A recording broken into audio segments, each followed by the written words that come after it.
In the north, they thought they knew all there was to know of war. Until the War of the Rift. While the southern king hid, warm in his keep, the Darkwings cut their bloody trail from frozen north to winter's edge. Alone, the warden and his small garrison turned their whiskers to the icy wind. At the end of hope, in a last barrage, they wiped Batkind from the land and memory. With no sign of the Darkwing's return, in time, few believed them little more than a fairy's tale. But at Mount Cauldron, time had been all they needed. An old enemy claws free of their icy tomb and hungers for vengeance. But not all is lost. King Rattus brings north a cause for hope. A bastard prince, placed in the paws of the Warden of the Wastes to raise as his own. A secret of blood never to be told. Now, fate calls for a hero in a murderous screech, and one young rat will answer.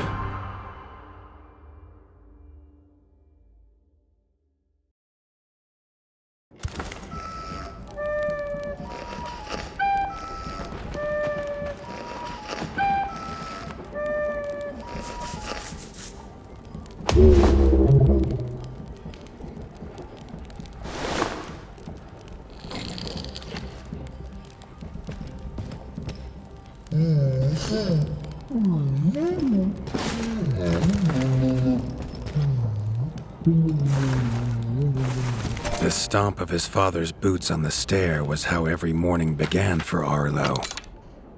The booming shout to ready himself was louder still, but such was Lord Eivor's zeal at a new day. Dawn was breaking over winter's edge, and Arlo was yet to miss one.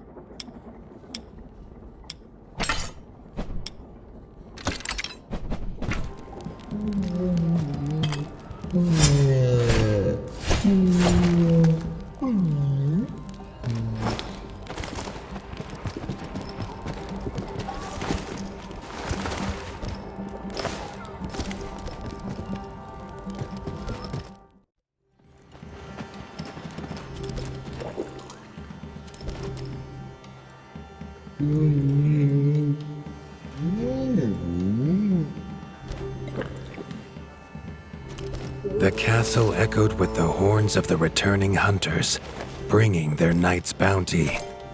Arlo's little heart quickened to hear it. The only thrill to be found inside the high walls was a hunter's tales of what lay beyond them. Arlo tells himself it's a good life here in Winter's Edge. The bustling of contented ratfolk, the crisp mountain air, and without the endless scourge of frogs the southerners suffer. Why should he want for more? Arlo has no memory of his mother, but Hilda's food was a true taste of maternal kindness. With the right ingredients, she would make meals nourishing to body and soul. Tiki's shop was perhaps Arlo's favorite, as the shopkeeper had wares from far and wide. But getting him to part with his curiosities was never easy.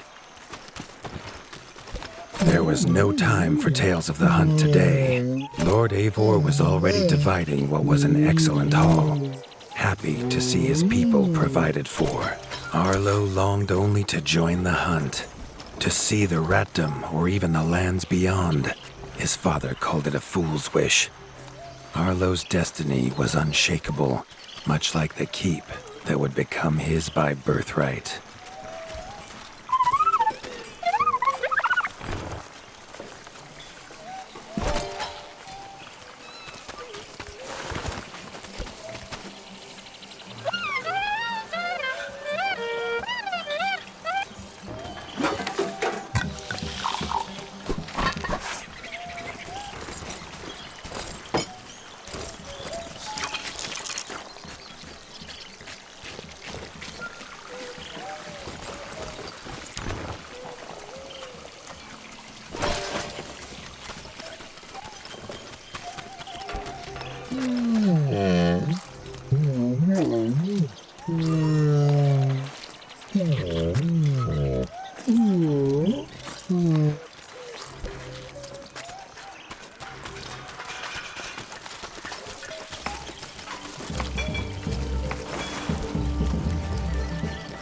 Chief Mason Leaf was the rat Arlo most admired.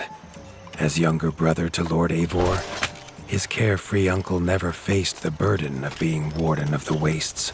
With walls this strong, his duties were light, leaving him plenty of time for his nephew. Krunk was a rat's rat, with no interests beyond his forge. If you have the parts, this Mastercraft's rat can make armor and weapons that would see off a sky scorcher bite, or so he claims.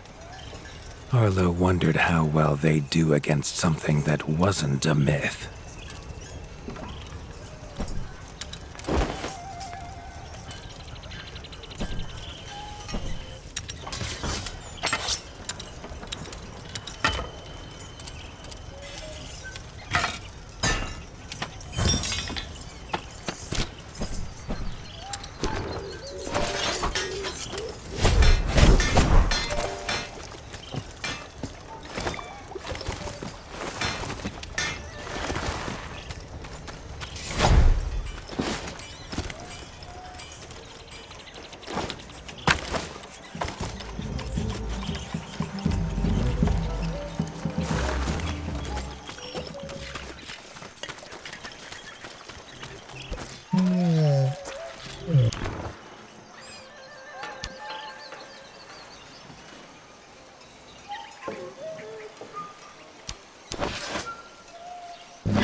The hunters had brought unwelcome news. A family of the reviled creatures ratfolk called backstabbers had moved into the wastes. Eivor told his son to fetch his weapons.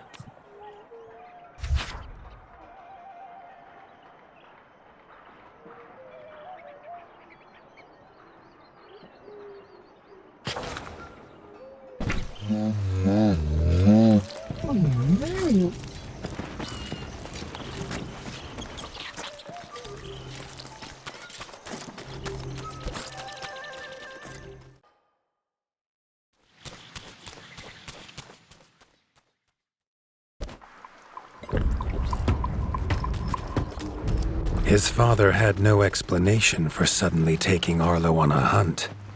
It even gave the hunters pause. Arlo had been taught to fight, and better than most. But rarely had he been tested. He was determined to prove himself. The rugged terrain of the outskirts could have taken all day to traverse, but Arlo's trusty grappling hook allowed him to swing between its many crevices.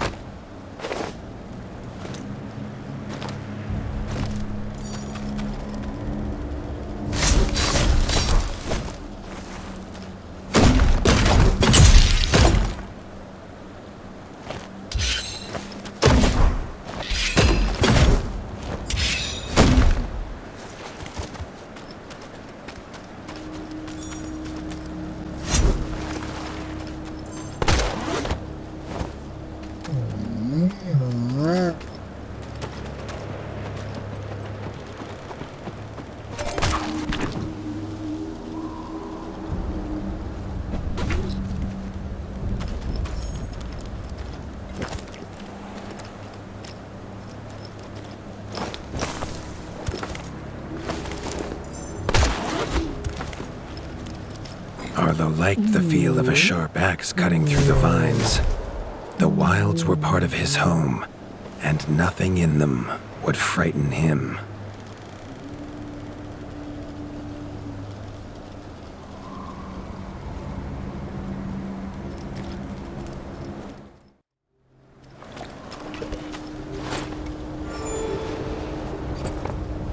The famous frostberry bushes of the wastes were in full fruit already. Their juice made a healthy tonic, though Lord Eivor preferred them fermented.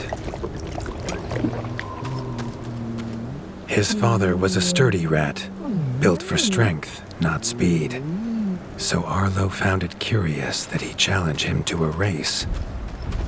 The prospect of the hunt had filled Lord Eivor with a vigor that his son had not seen in years, or at least since breakfast.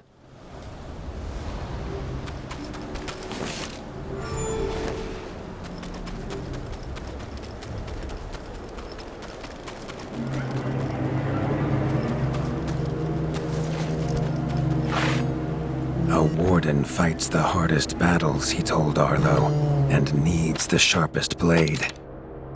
With that, Eivor gifted Arlo his own sharpening whetstone.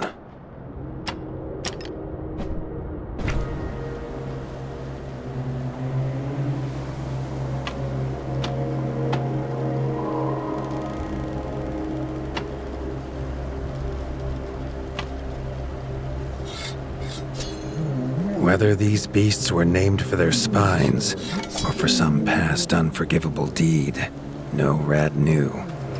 Either way, Arlo was about to find himself at the pointy ends of this brood. Even young backstabber Red attacks were brutal, but a well-timed dodge would see Arlo escape unscathed.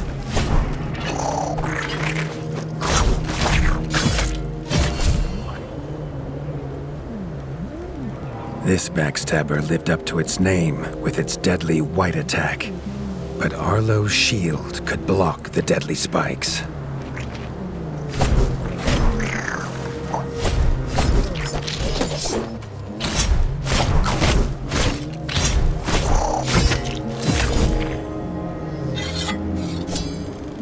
This young one used vicious yellow attacks. Arlo had to time his parries perfectly.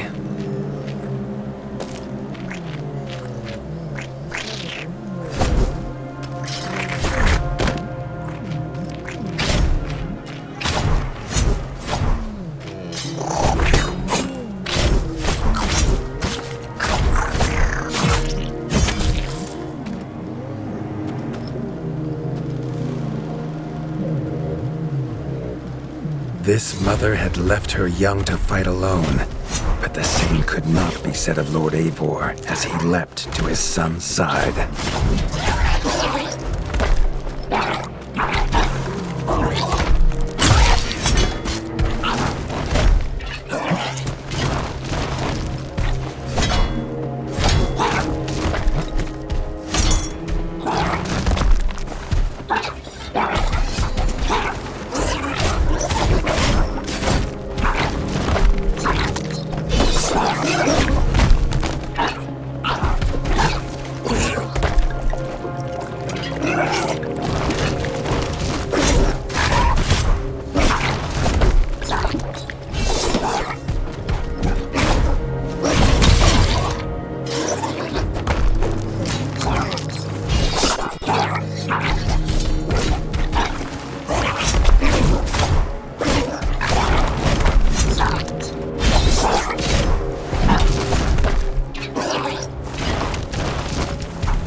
It was Lord Eivor's mighty blade that took her head, but the fight was won together.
Arlo basked in his father's pride, almost as warm as at the fire inside Winter's Edge.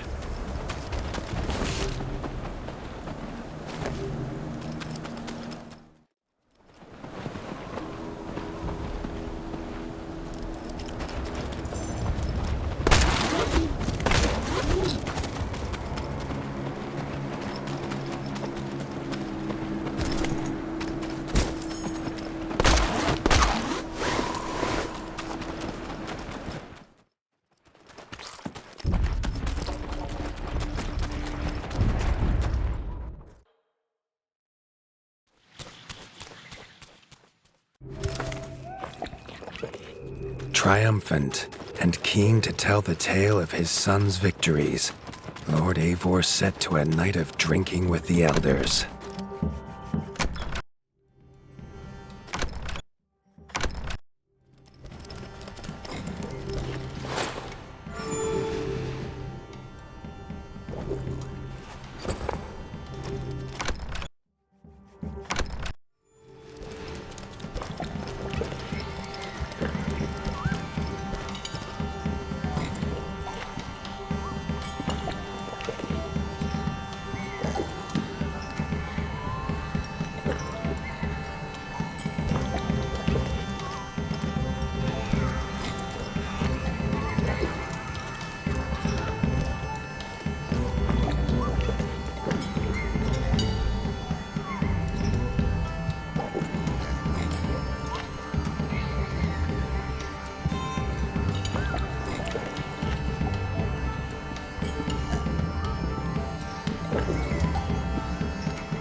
Arlo was reluctant to return to his bed, wondering how long he must wait to hunt again. The booming footsteps that woke him this time were nothing like those of his father.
He had found his father. The warden stood alone, holding back a whole Dark Wing army, their cruel Count Kazak leading them. His father charged, but the Dark Wing Count was as fast as he was strong. The Winter's crown tumbled to Arlo's feet, now without a head to rest on. There was no time to grieve his father, as from above the Count revealed his greatest weapon, a Sky Scorcher. Not a fairy's tale, but an undead beast whose very breath could level kingdoms. And its eye was trained on Arlo. All that came next was a fog of bloodlust, snapping jaws, and the beating of leathery wings.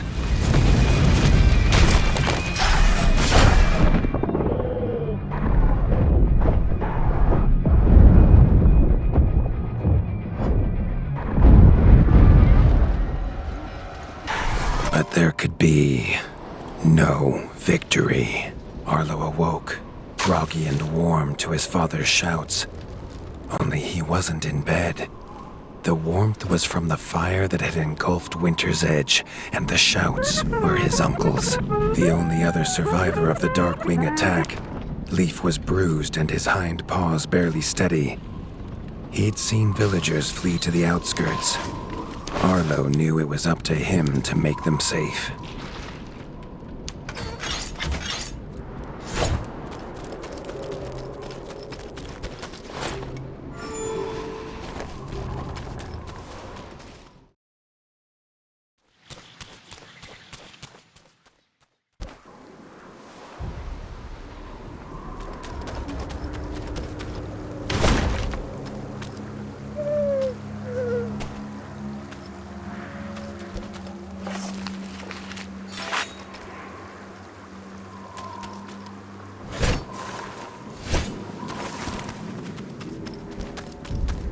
They'd know these anywhere.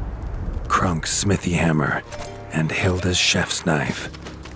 Arlo wondered why they would leave them here.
With the attack at Winter's Edge, no hunters had come to check their traps. Arlo thought he might find a use for them.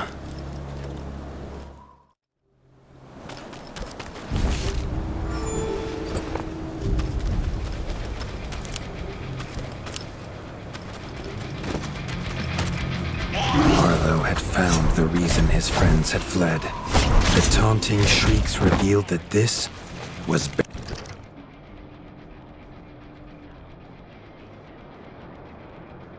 Baron Frostovic, son of the Darkwing who took his father, and therefore a perfect target for his revenge.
His foe was beaten, but seeing what had been inflicted on Hilda and Krunk, Arlo's need for vengeance was only growing.